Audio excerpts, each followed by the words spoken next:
하나님 아버지 앞에 감사 기도함으로 오늘 말씀 묵상 나누도록 하겠습니다. 하나님 아버지 감사와 찬송을 돌려드립니다. 우리에게 날마다 생명과 호흡을 주신 아버지, 일용할 양식을 주시고 우리의 필요한 것을 공급하시며 우리와 동행해 주시니 감사합니다.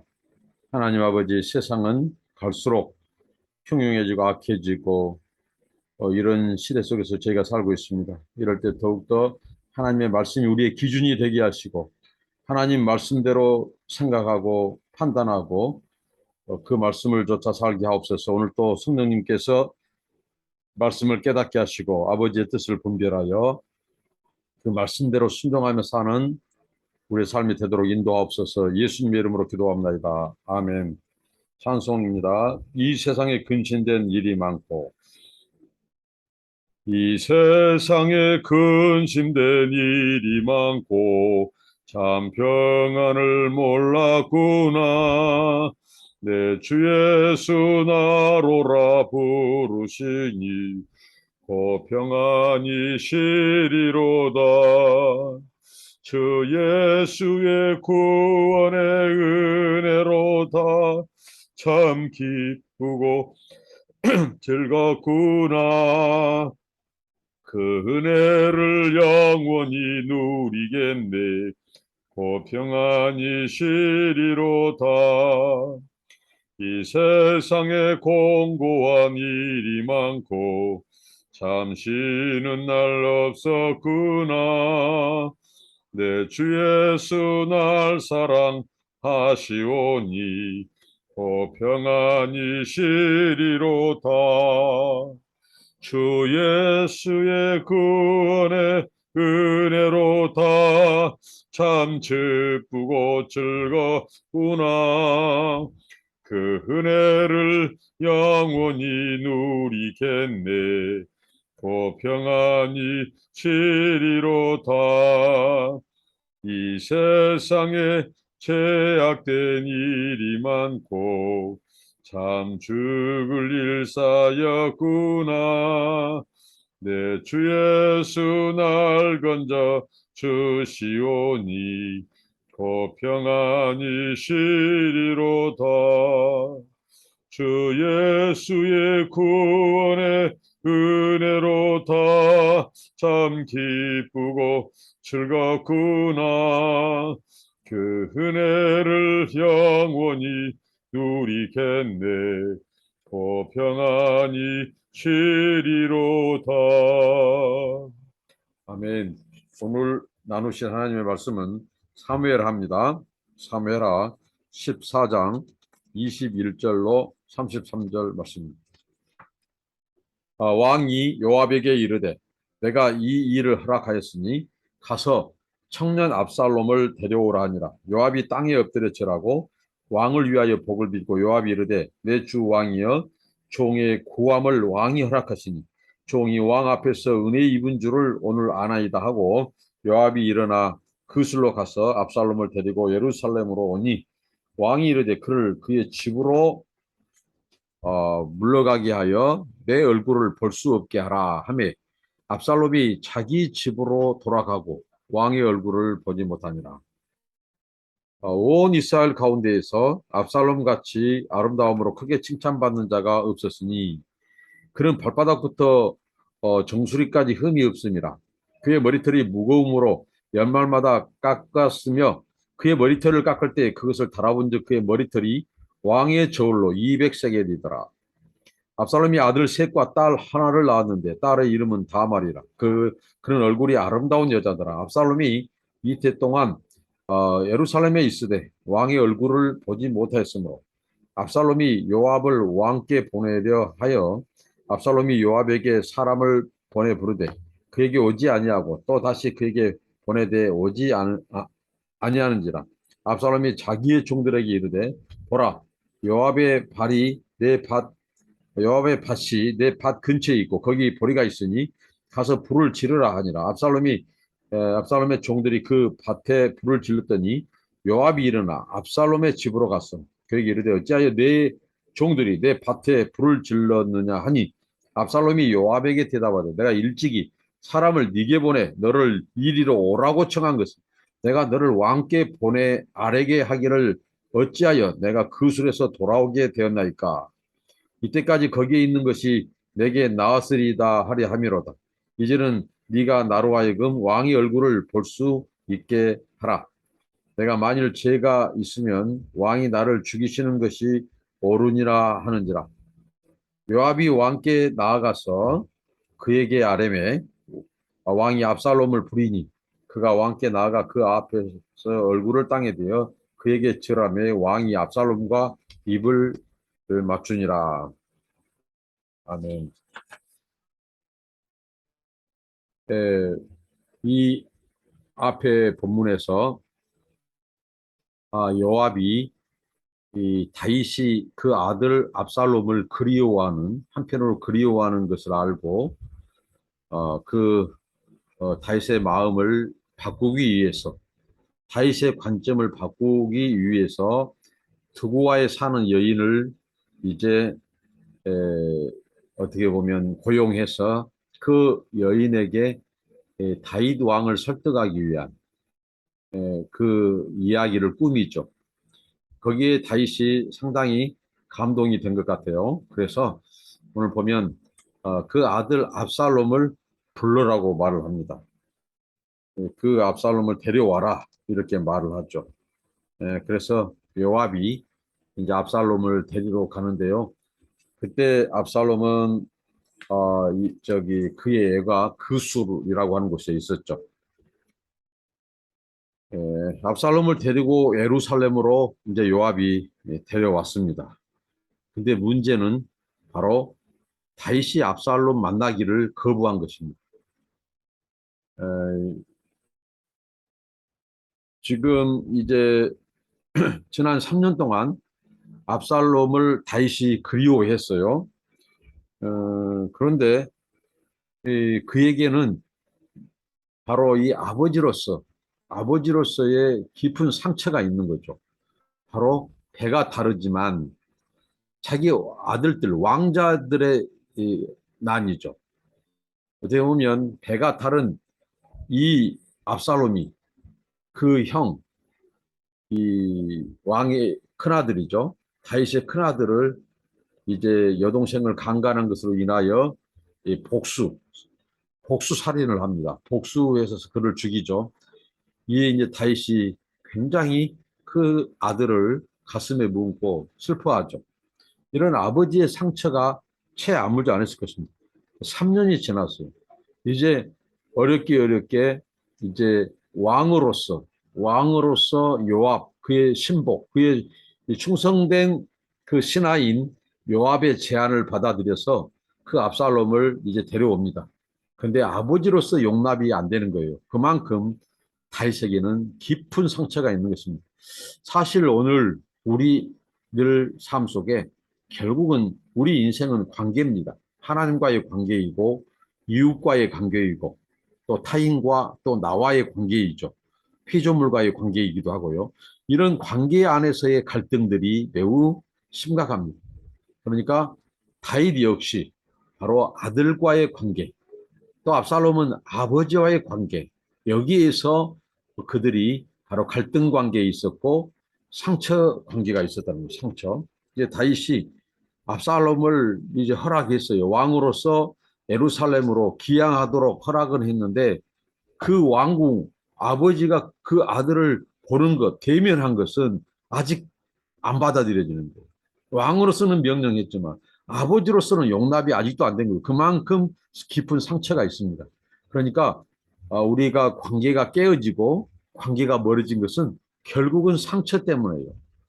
그 상처를 누군가가 상처를 주었기 때문에 그 상처 받은 사람이 마음을 열기까지는 시간이 필요하고 세월이 필요하다는 거죠. 그래서 압살롬을 받아들였어요. 그런데 진심으로 온전히 받아들이고 용서하지는 못했다는 거죠. 여기서 우리가 생각해 볼 때 다윗은 어떻게 보면 이 다윗의 모습이 인간적인 우리의 모습을 보여주는데 한편으로는 성숙했던 다윗, 신앙인의 그 성숙한 모습으로 볼 때 다윗은 지금 자기가 할 바를 다 하지 못하는 부분이 있어요. 뭐냐면 한 번은 제대로 그 아들을 만났어야 된다는 거죠. 자기는 왕이잖아요. 또 아버지잖아요. 그렇기 때문에 마음만 먹으면 그 아들, 그 술로 지금 피해가 있는 그 아들을 찾아가서 그 아들을 대면해서 아니면 그 아들을 찾아서 데리고 와서 이 암논을 살해한 일에 대해서 아주 문책하고 그다음에 그 압살롬을 이 징계를 했어야 한다는 거예요. 그러면 그 압살롬이 그 정당한 이 살인 사건에 대한 정당한 문책과 또 그 법적인 처벌을 받으면 그게 오히려 압살롬에게 회개할 기회를 주고 살릴 수 있는 기회가 된다는 거죠. 우리가 막 요즘 막 은혜 해서 무조건 죄를 덮자고 하는데요. 진짜 은혜가 오면요. 죄값을 제대로 달게 받게 해야 돼요. 그래야 그가 이제 제대로 된 이 회복과 치유의 과정을 겪게 되고 이게 이제 그로 인하여 피해를 준 사람이나 그 당사자나 피차 된다는 거죠. 이 압살롬을 어떻게든지 만나서 징계를 했어야 된다고요. 아버지로서 왕으로서. 근데 다윗이 압살롬에게 칼을 뽑아야 될 때 칼을 뽑지 않습니다. 이 정당한 이 칼, 법적이고 온당한 칼. 그래서 나중에 그 칼이 자기를 찔러오는 아들의 반역으로 이어지는 거죠. 그러니까 지금 다윗은 그 아들 압살롬을 거절하는 거예요. 그 압살롬이 지금 이런 자기가 살인사건으로 도망가서 3년을 피해 다니고 그 도망가고 피해 다닌다고 하는 그 자체가 한편으로는 그가 이 자기의 죄를 알고 있다는 것이죠. 언제든지 아버지가 그 아들을 만나서 이제 합당한 조치를 취하고 문책을 하고 그다음에 법적인 징계를 해서 그 기간을 넘으면 회복할 수 있는 그 기회를 줬다면 이 압살롬과의 관계가 회복됐을 것입니다. 근데 3년 동안 안 만났어요. 근데 그 아들을 예루살렘으로 오게 했어요. 요압을 통해서, 요압의 제안을 통해서. 근데 또 그 아들을 보기 싫어한 거죠. 그래서 그 아들을 이 궁궐로 옮는 것을 막습니다. 급합니다. 이렇게 지금 이러면 이럴수록 압살롬의 그 아버지에 대한 이제 마음의 벽이 더 생기겠죠. 더 멀어지겠죠. 마음을 닫으려고 하겠죠. 어떻게 보면 지금 아들은 아버지를 그리워하고 아버지도 아들을 그리워하는데 온전한 이 관계 회복이 안 된 것은 바로 아버지가 그 압살롬을 온전히 받아들이지 못했어요. 온전히 용서하지 않았다는 거죠. 또 반면에 압살롬도 그 도망만 다닐 것이 아니라 아버지를 찾아와서 자기가 이 누이를 이렇게 겁탈을 하니까 제가 홧김에 죽였다고 오히려 그렇게 하면서 그러나 내가 사람을 죽인 것, 형제를 죽인 것에 대해서 제가 잘못했습니다. 제가 벌을 받겠습니다. 차라리 이렇게 회개하고 관계를 개선했더라면 이런 이 아쉬움이 있죠. 자, 이제 다윗이 압살롬을 이제 만나게 되는 것이 오늘 본문의 마지막 부분에 있는데요. 이제 그 과정을 보면 자, 이스라엘 사람들은 이제 압살롬이 이스라엘로 돌아왔다고 하는 소식을 듣고 왕과 그 압살롬의 사이에 이 관계가 개선되고 회복된 줄로만 알았을 거예요. 그래서 그 압살롬에 대한 평가, 사람들의 칭찬이 오늘 여기 보면 칭찬하는 거죠. 압살롬의 아름다움. 자, 이것을 사울의 표현으로 말하면 준수함이죠, 준수함. 그래서 이 압살롬이 칭찬하는데 심지어 그는 발바닥에서부터 정수리까지 흠이 없습니다. 어떻게 보면 요즘 말로 하면 이 뭐가 할까요? 팔방미남이라고 할까요? 꽃미남이라고 할까요? 아주 이 발바닥부터 정수리까지 정말 흠이 없을 정도로 이 조각의 뭔지 무엇인지 그것을 가진 이 압살롬. 그리고 머리털이 굉장히 무거웠다고 말합니다. 그러니까 그의 이 소위 말하는 신체의 특징, 인상착의, 그 다음에 그의 가족 사항을 당시 이스라엘 사람들이 자, 압살롬이 돌아오니까 이제 암논은 죽었죠. 그러면 이제 그 순서라면 다음에 왕위를 이어받을 자는 바로 압살롬입니다. 그래서 돌아왔으니까 관계가 회복되고 당연히 이 압살롬이 이제 다윗 왕 위를 계승할 것이다. 그래서 이 이 압살롬에 대한 이 아름다움, 그의 그 신체 풍모, 그 뛰어남을 얘기하는데 흠이 없고 아름답고, 그다음에 머리털은 어떻게 해죠? 얼마나 숱이 많은지. 머리숱이 많아요. 참 제가 압살롬을 부러워한 거 한 가지 있습니다. 그것은 바로 많은 머리숱입니다. 저도 이제 머리가 많이 이렇게 이제 빠졌는데, 이 대목을 읽으면서, 압살롬의 그 머리숱, 그 머리숱이 나에게 있었으면 하는 그런 조킹을 해봅니다. 머리털이 무거웠어요. 그래서 1년에 한 번씩 그의 삭발식이 있는데, 그 머리를 깎을 때 무게를 재보니까, 여기 보면 왕의 저울로 200세겔이다. 200세겔은 약 3kg가 되는 거예요. 머리카락이 약 2.6kg, 약 3kg가 된다는 것은 굉장히 그 머리숱이 많았다. 그리고 왕성한 머리. 그 머리가 굉장히 건강했다. 이것을 볼 수 있습니다. 그리고 이런 인상착의뿐만 아니라, 자, 여기에서 당시 이스라엘 사람들이 이 예모로 본 압살롬, 왕자 압살롬의 모습. 그러나 이는 어떻게 보면 살인자예요. 어떻게 보면 형을 죽였어요. 자기 누이에 대한 안갚음, 복수로 죽였지만 아무튼 사람을 죽인 것은 죄죠. 이런 압살롬을 향하여 그 사람들이, 당시 이스라엘 사람들이 굉장히 찬사를 합니다. 자, 이것은 성경 사무엘서에서 이 사무엘 기자가 가르치고자 하는 하나님과의 정반대죠. 하나님은 사람을 예물로 취하지 말라고 했습니다. 하나님이 예물로 사람을 취하지 않으시고 중심을 보신 하나님이에요. 근데 이스라엘 사람들이 바로 압살롬, 그 압살롬의 예모 지상주의, 예모를 극찬하고 있어요. 이것은 불길한 예감을 주는 거죠. 사람을 예모로 취하지 말라고 하나님 말씀합니다. 우리는 예모로 사람을 알 수 없어요. 그러나 중심을 보시는 분은 하나님입니다. 하나님은 중심을 보시고 일하시는 분이죠. 사람을 쓰시는 분이죠.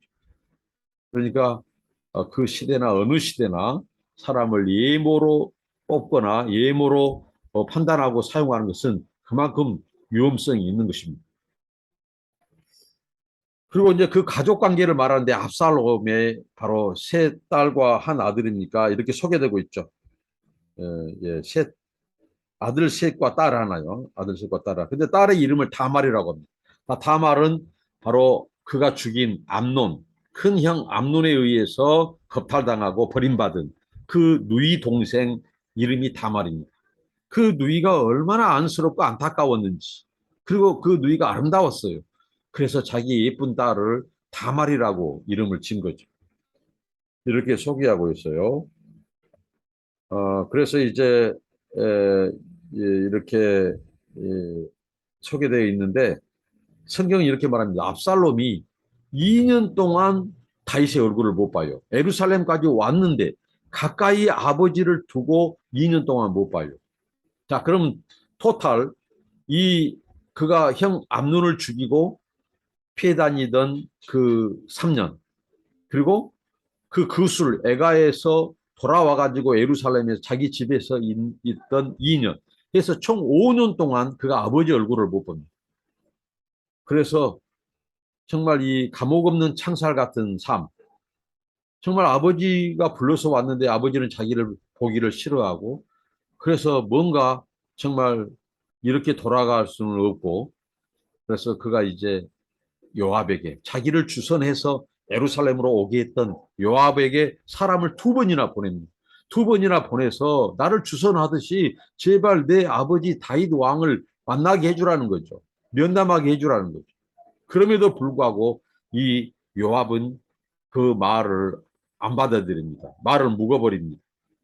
왜 그럴까요? 요압은 다윗의 충성스러운 신복이에요. 다윗이 싫어하면 자기도 싫어하고요. 그다음에 다윗이 안 받아들이면 자기도 안 받아들여요. 그러니까 자기가 지금 이 압살롬을 그술이라고 하는 그의 애가에서 아버지 이 다윗을 만나게 한 것도 다윗이 그 아들을 못 잊어 하니까, 그리워하니까 다윗의 마음을 알고 주선해서 데리고 온 거예요. 제안을 해서 왕에게. 그렇기 때문에 이 요압이 안 받아들여요. 왜? 다윗이 거절하니까. 그래서 화가 나는 거예요. 누가요? 압살롬이. 그래서 이 압살롬의 밭이 어디 있는 줄 알고 그곳에 있는 보리밭에 예, 밭에 이 불을 지릅니다. 보리밭에 불을 싸질러 버려요. 그러니까 이제 요압이 종들에게 그 보고를 듣고 이제 자기 재산상 피해가 오니까 찾아온 거예요. 이게 인생입니다. 인생은 자기의 이속 따라 이렇게 철저히 산다는 거죠. 이제 자기의 물질적인 손해가 없을 때는 이 어떻게 보면 이 돌아보지도 않은 이 요압이 자기에게 물질적 손해, 경제적 손해가 오니까 자기 농사한 밀밭이 불타버리니까 그것 때문에 이제 이 바로 압살롬에게 온다는 거죠. 이게 우리 인생이라는 거. 인생은 철저히 자기 이속 따라 이렇게 움직이는 성향이 있죠. 이 물질적인 거, 재산적인 거, 경제적인 가치에 우선을 두고 사는 인생이죠. 이 압살롬이 그 요압에게 불을 지른 요압의 밭에 불을 지른 것은 정말 그의 심리를 반영한 것이기도 해요. 그만큼 이 어떻게 보면 이, 이 압살롬이 아버지를 만나고자 한켠에 뭔가 자기가 울고 싶어요. 이게 누가 뺨을 때려주기를 원해요. 아버지가 한번 뺨을 때려주기를 원하는 거예요. 자기도 피해 다닌 도망자의 신세가 얼마나 평안하겠습니까? 형을 죽이는 한편으로는 죄의식도 있겠죠. 도망 다니고 불안하고 아버지는 자기를 보기를 싫어하고 그렇기 때문에 자기는 관계 개선을 원한 거예요. 어떻게든지 아버지한테 욕을 얻어먹더라도 징계를 받더라도 이 부분을 돌파하기를 원하는 거죠. 근데 아버지가 거절하는 거예요. 이게 다윗의 치명적인 어떻게 보면 다윗의 치명적인 부분입니다. 아들과의 끝내 관계를 개선하지 못하고 그렇게 불을 지르면 요압의 밭에 불을 지르면서까지 너 제발 내 아버지를 만나게 해주라.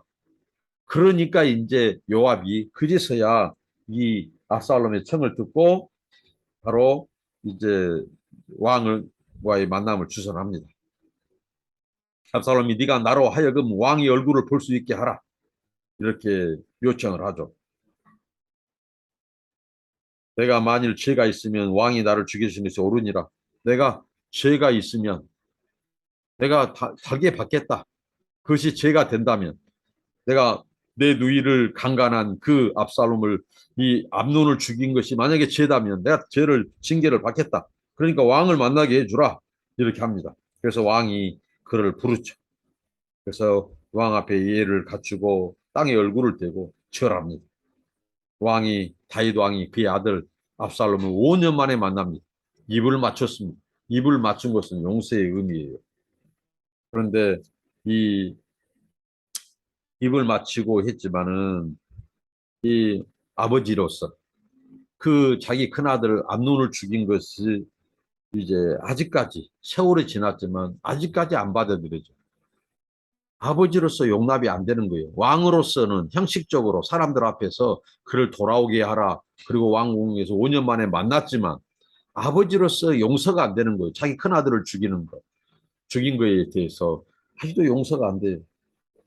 그러니까 온전히 아버지로서 그 압살롬을 아직도 완전히 용서하지 못한 이 다윗의 모습. 형식적으로 이제 입은 맞췄지만 완전히 용서가 안 된 거예요. 그만큼 용서가 안 된 거예요. 그만큼 우리의 상처는 관계를 파괴합니다. 그래서 애초부터 상처를 주어서는 안 됩니다. 어떻게 보면 문제는 상처를 준 사람에게 있어요. 이 압살롬도 어떻게 보면 그 암논이라고 하는 자가 어떻게 보면 그 누이를 아름다운 누이를 겁탈하고 강간하는 것. 그러면 당연히 피부치로서 그 여동생을 그렇게 또 버려버렸어요. 자기 욕정을 채우고 나서. 그래서 그가 복수국을 준비하고. 그러니까 굉장히 그 암논에 의해서 상처를 받은 거죠. 그래서 그 상처를 복수 살인을 통해서 이제 안갚음을 하고. 그것은 곧 다윗이 상처를 받고. 또 다윗은 그 상처를 가지고 아들을 거절합니다. 5년 동안 꼴 보기 싫다는 거예요. 안 봅니다. 그렇게 용납하지 않는 이게 다 우리 인간의 상처 때문이에요. 상처는 관계를 파괴합니다. 받은 상처 때문에 또 다른 사람에게 상처를 줍니다. 이게 상처의 악순환이죠. 그래서 이 아버지가 그 아들을 온전히 품지 못하고 온전히 받아들이지 못하고 용서하지 못합니다. 이게 이제 화근이 되죠. 이게 이제 나중에 이제 어떤 일이 있죠? 압살롬이 아버지를 반역하는, 아버지를 상대로 쿠데타를 일으키는, 그 칼을 아버지에게 들이대는 이 반역으로 이어집니다. 그러니까 상처의 깊은 것은 이해하나 그 상처, 그 상처에 대해서 관계 개선이 있어야 한다는 거죠. 관계 회복과 또 용서. 그리고 압살롬은 그 아버지에게 용서를 구하고 아버지는 그 아들을 용서하고 아들로 다시 받아들이고 이 용서와 화해 이런 관계 회복이 있어야 되는 거죠. 근데 이것 없이 형식적인 봉합은 나중에 더 큰 폭발로 이어집니다. 이 인간의 상처가 이렇게 깊어요. 부자와의 관계, 부부 관계, 모녀 관계, 모자 관계, 여러 가지 동역자와의 관계, 이런 모든 관계에서 이 상처는요, 우리와 하여금 관계를 깨뜨립니다. 그렇기 때문에 이 상처는 회복되기 위해서는 이 시간이 필요해요. 근데 다윗은 지난 5년 동안 시간이 갔어요. 이것도 늦은 감이 있어요. 이미 3년 동안 도망갔어. 그러면 예루살렘으로 요압의 또 두고와 여인의 그 이야기대로 그 이제 압살롬을 오게 했어요. 그러면 그때라도 그 아들과 관계 회복을 했어야 돼. 그 죄에 대해서 그때라도 어? 듣고 징계하고 그를 살리는 방안을 못 쓰겠어요. 그런데 끝까지 안 받아들입니다. 아들로서 안 받아들여요. 그게 그 아들은 아버지에 대한 복수심으로 아버지에 대한 그, 이, 그 원망으로 이제 자리 잡은 거죠. 그게 나중에 아버지를 공격하고 쿠데타로 이어진 거죠. 이제 관계 회복과 용서는 이제 시간이 필요하지만 그것도 시간을 놓치면 안 된다. 기회가 왔을 때 이 관계 회복과 또 용서를 구하고 화해가 이루어진 용서해주고 그래서 시간이 있을 때 기회가 될 때 바로 용서를 빌고 용서하고 관계를 회복하는 것이 복이 있다. 이게 중요하다. 다윗이 다윗에게 이제 이 아들을 대면할 시간은 없습니다. 용서할 기회조차도 오지 않아요. 이 압살롬과 다윗은 부자지간에 이제 여기 길로 끝나버립니다. 다윗의 생애 가운데 그가 자기 상처 붙들고 그 상처를 모른 바 아니지만 이해하지만 그 상처 때문에 다윗이 이걸 극복 못하니까 결국은 압살롬과의 관계가 회복되지 않고 원수로 남고 나중에 그 아들의 쿠데타로 이제 백주 데나세 다윗의 그 부인들이 아들에게 겁탈을 당하고 또 압살롬의 군대가 다윗을 위협하는 이런 쿠데타를 직면하게 되는 것이죠.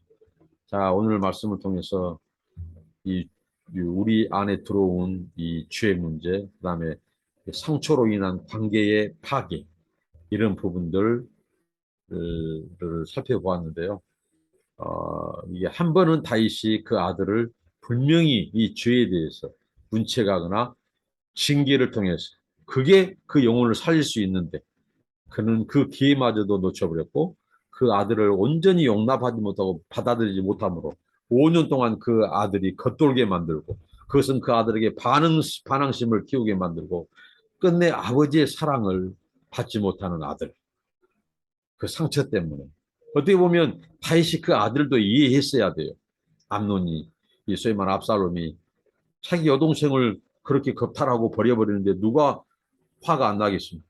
그런데 그 압살롬도 이해를 하고 또 그 암논도 불쌍히 여기고 이게 있어야 되는데 바로 암논이 죽은 그 상처 때문에 이 압살롬을 끝까지 이 아버지가 아들로서 받아들이지 못하고 용납하지 못하고 용서하지 못함으로 이 아들과의 관계가 회복되지 않고 그 길로 이제 바로 이 적대 관계가 되고 이런 아쉬움이 있습니다. 오늘 이 말씀을 통해서 우리가 교훈을 얻어서 우리 안에 있는 이 상처 문제들, 그다음에 관계 단절과 파괴 문제들 이런 부분들을 정말 이 지혜롭게 시간이 있을 때, 기회가 있을 때 극복하고 용서를 구하고 용서를 구할 때 용서하고 관계를 회복시키는 그런 은혜가 있기를 바랍니다. 기도하겠습니다. 하나님 아버지, 다윗과 압살롬의 이야기를 통하여 하나님 아버지, 주님 그 부자 간에 형제 간에 들어온 그 아버지 하나님 살인으로 관계가 파괴되고 단절되고 또 급기야 그 상처로 인하여 주님 아버지 이 아버지 다윗은 아들 압살롬을 온전히 받아들이지 못하고 또 아들은 그 아버지 앞에 나아가지도 못하고 자기의 죄를 또 용서를 구하지도 못하고 두 사람의 관계가 영원히 단절되어 버린 그런 안타까운 이 본문을 대하면서 하나님 아버지 처음부터 애초부터 우리가 죄에 민감해서 죄를 짓지 않게 하시고 또 아버지 하나님 연약해서 죄를 짓더라도 곧바로 회개하고 또 용서를 구하고 그럴 때 아버지 하나님 주님 이 합당한 징계와 견책과 아버지 그 징계를 통하여 하나님 아버지 오히려 그 영혼을 살릴 수 있는 길을 찾을 수 있게 해주셨습니다. 하나님 아버지 죄로 인한 이 상처 그 상처로 인한 아버지 하나님 또 상처의 악순환 이 반복되는 이 악순환을 끊게 하여 주시고 아버지 하나님 우리가 예수 그리스도 안에서 아버지 사람들과의 관계가 회복되고 상처를 준 거에 대해서 용서를 구하고 또 용서를 구할 때 용서하고 그래서 관계가 회복되는 그런 은혜를 경험하게 하옵소서. 예수님의 이름으로 기도합니다. 아멘. 감사합니다. 축복합니다.